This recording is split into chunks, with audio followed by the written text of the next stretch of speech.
இயேசுவில் எனக்கு பிரியமான சகோதர சகோதரிகளே, இன்று திருநீற்று புதனுக்கு பின்வரும் வியாழக்கிழமையில் நாம் இருக்கின்றோம். இந்த நாள் உங்களுக்கு இனிய நாளாக அமைய வாழ்த்துகிறேன், ஜெபிக்கின்றேன். இன்றைய இறைவார்த்தை சிந்தனைகளுக்கு நாம் கவனமுடன் செவி கொடுப்போம். இணைச்சட்ட நூலிலிருந்து வாசகம். அதிகாரம் 30, இறைவார்த்தைகள் 15 20 முடிய.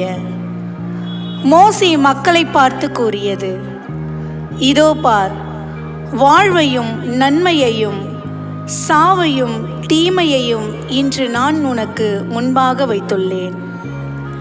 அது இதுதான், இன்று நான் உனக்கு கட்டளையிடுகிறேன். உன் கடவுளாகிய ஆண்டவர் மீது அன்பு பாராட்டு.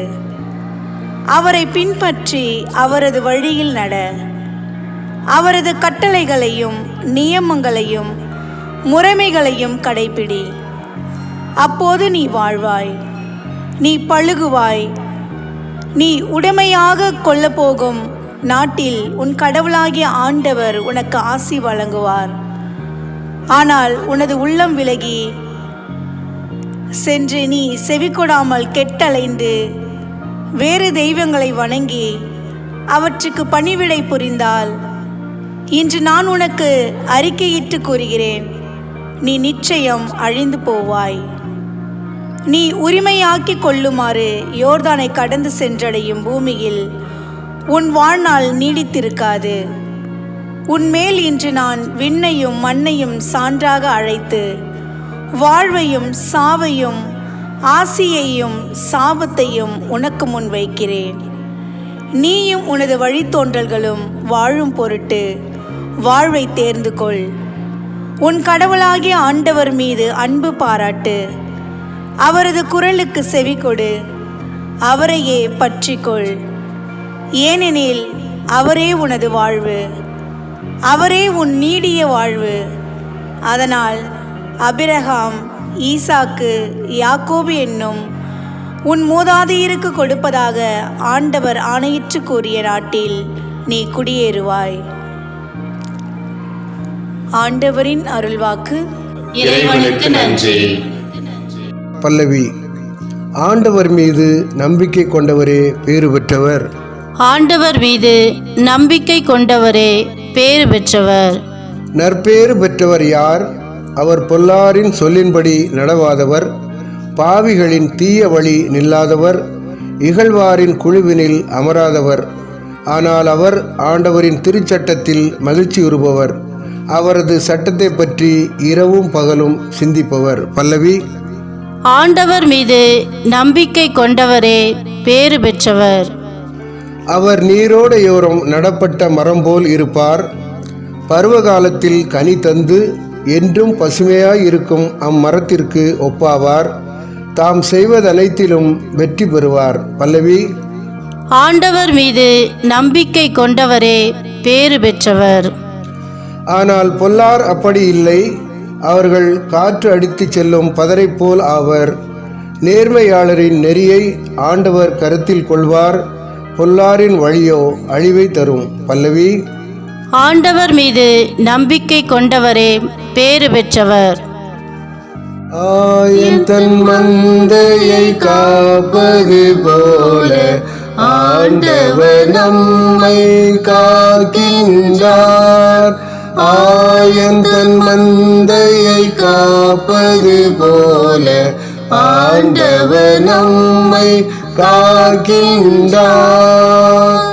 மனம் மாறுங்கள், ஏனெனில் விண்ணரசு நெருங்கி வந்துவிட்டது என்கிறார் ஆண்டவர்.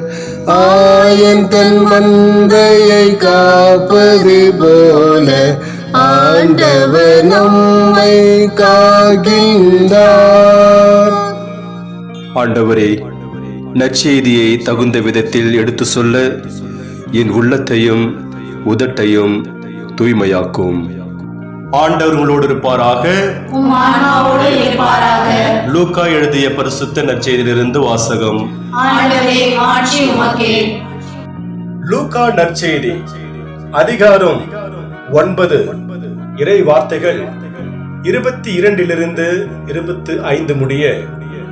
அக்காலத்தில் இயேசு தம் சீடரை நோக்கி, மானிட மகன் பலவாறு துன்பப்படவும் மூப்பர்கள், தலைமை குருக்கள், மறைநூல் அறிஞர் ஆகியோரால் உதறி தள்ளப்பட்டு கொலை செய்யப்படவும் 3ஆம் நாளில் உயிருடன் எழுப்பப்படவும் வேண்டும் என்று சொன்னார். பின்பு அவர் அனைவரையும் நோக்கி கூறியது, என்னை பின்பற்ற விரும்பும் எவரும் தன்னலம் துறந்து தம் சிலுவையை நாள்தோறும் தூக்கிக் கொண்டு என்னை பின்பற்றட்டும். ஏனெனில் தம் உயிரை காத்துக்கொள்ள விரும்பும் எவரும் அதை இழந்து விடுவர். என் பொருட்டு தம் உயிரை இழக்கும் எவரும் அதை காத்துக்கொள்வார். ஒருவர் உலகம் முழுவதையும் தமதாக்கிக் கொண்டாலும் வாழ்வையே இழப்பாரினில் அவருக்கு கிடைக்கும் பயன் என்ன? ஆண்டவரின் அருள்வாக்கு. கிறிஸ்துவே உமக்கு புகழ். நற்செய்தி வாக்கினால் என்னுடைய பாவங்கள் அகல்வதாக. ஆமென். இயேசுவில் எனக்கு பிரியமான சகோதர சகோதரிகளே, ஒருவருடைய வாழ்வு அவர் எதை தேர்ந்தெடுக்கிறாரோ அதன்படி அமைகிறது. ஒருவர் நல்லதை தேர்ந்தெடுத்தால் அவருடைய வாழ்வு நல்லபடியாக அமைகிறது. அதே நேரத்தில் அவர் தீமையை தேர்ந்தெடுத்தால் அதற்கேற்ப அவரது வாழ்வு அமைகிறது. இன்று நாம் வாசிக்க கேட்ட இறை வார்த்தை, நாம் கடவுளின் கட்டளையை கடைபிடித்தால் வாழ்வும், அவரது கட்டளையை கடைபிடிக்காமல் நம் விருப்பத்தின்படி நடந்தால் சாவும் கிடைக்கும் என்கிறது. இனச்சட்ட நூலிலிருந்து எடுக்கப்பட்டுள்ள இன்றைய முதல் வாசகத்தில் மோசே இஸ்ரேல் மக்களை பார்த்து, வாழ்வும் சாவும், நன்மையும் தீமையும் உங்களுக்கு முன்பாக வைக்கப்பட்டுள்ளது. இவற்றில் நீங்கள் எதை தேர்ந்தெடுக்கிறீர்களோ அதன்படி உங்கள் வாழ்க்கை அமையும் என்று சொல்லிவிட்டு, கடவுளின் கட்டளையை கடைபிடித்தால் அவர் அளிக்கும் நாட்டிற்குள் நீங்கள் நுழைவீர்கள் என்கிறார்.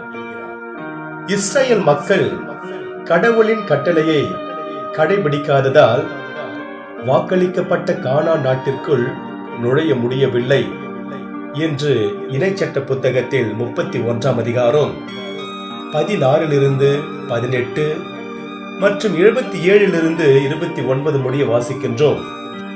இன்று நாம் பதிலுரை பாடலாக பாட கேட்ட திருப்பாடல் 1 ஒரு ஞான பாடல்.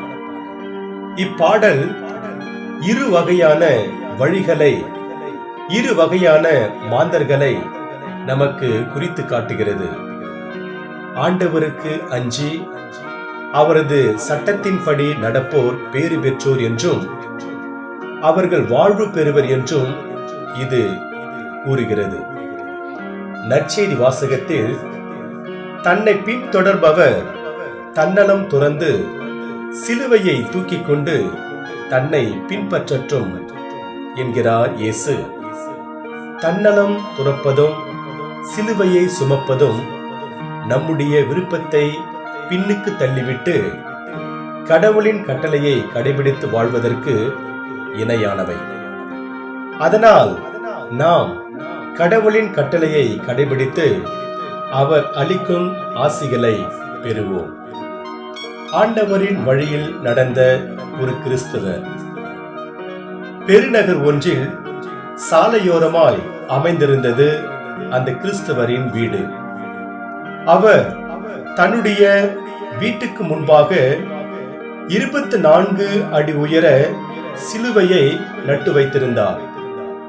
அதை பார்க்கின்ற யாவரும் ஆண்டவர் இயேசுவின் மீது நம்பிக்கை கொள்ளட்டும் என்பதற்காகவே அவர் அந்த சிலுவையை வைத்திருந்தார். ஒரு நாள் அவருக்கு நகராட்சியிலிருந்து ஒரு கடிதம் வந்திருந்தது. அந்த கடிதத்தில் இவ்வாறு எழுதியிருந்தது: உங்களுடைய வீட்டின் முன்பாக உள்ள சிலுவையை உடனடியாக அப்புறப்படுத்துங்கள். அந்த சிலுவையை கொண்டு நீங்கள் மக்களை மதமாற்றம் செய்கிறீர்கள் என்று பலரும் முறையிடுகிறார்கள். நீங்கள் அந்த சிலுவையை அப்புறப்படுத்தாவிட்டால் உரிய நடவடிக்கை உங்கள் மீது எடுக்கப்படும் என்று எழுதியிருந்தது.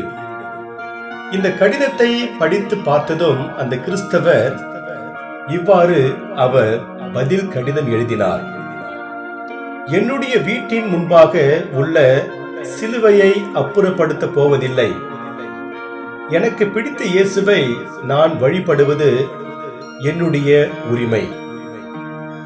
அதற்காக நீங்கள் என்னை என்ன வேண்டுமானாலும் செய்து கொள்ளலாம் என்று பதில் கடிதம் அந்த கிறிஸ்தவர் எழுதினார்.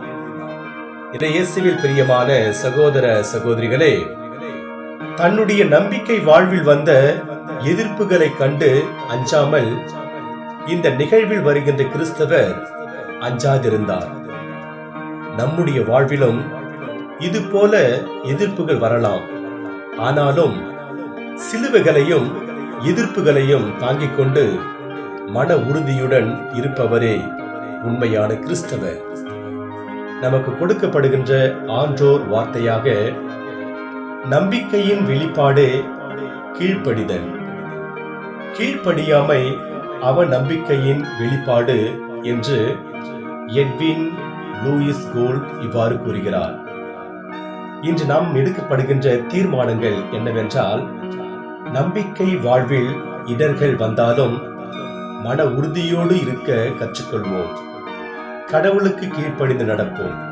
அதுதான் நாம் அவருக்கு செலுத்தும் மிக பெரிய பலி. கடவுளின் வார்த்தையை வாசிப்பதோடு நின்று விடாமல் அதை நாம் வாழ்வாக்க வேண்டும். இறைவன் உங்கள் அனைவரையும் நிறைவாக ஆசீர்வதிப்பாராக. ஆமென்.